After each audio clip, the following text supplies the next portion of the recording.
In this tutorial, we are going to solve this question which says, is there a right triangle in which two sides are simple fractions and the third side is an integer?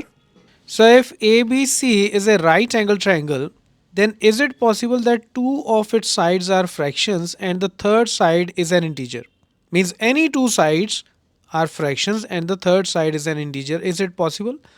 Yes, it is possible. So let's prove how.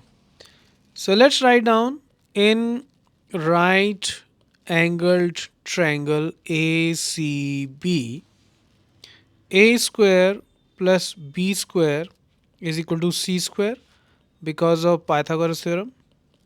Now let's divide both sides by c square. So if we divide both sides by c square, we will get a over c. We can write it as a over c whole square plus b over c whole square is equal to 1 square.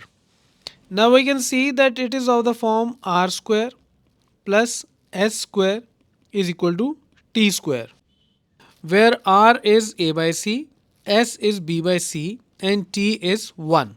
So if r square plus s square is equal to t square, then using Pythagoras theorem, we can conclude that r, s and t are sides of a right angle triangle. So let's write it down.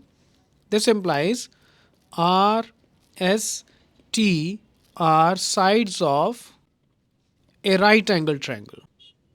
Now I know that t square is actually 1 square, so this means the value of t is 1, right? So it means r square plus s square is equal to 1. Now what does this mean? This means r square is less than 1 and s square is also less than 1, and both are supposed to be positive as well because these are three sides of a triangle.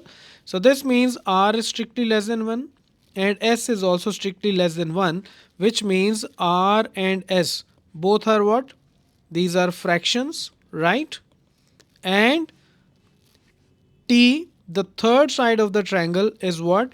Is an integer because its value is 1. So we have proved that we can have a triangle whose two sides are simple fractions and the third side is an integer. Now if you really like this video, then please share it with your friends and your classmates. Thanks for watching Mathemafia.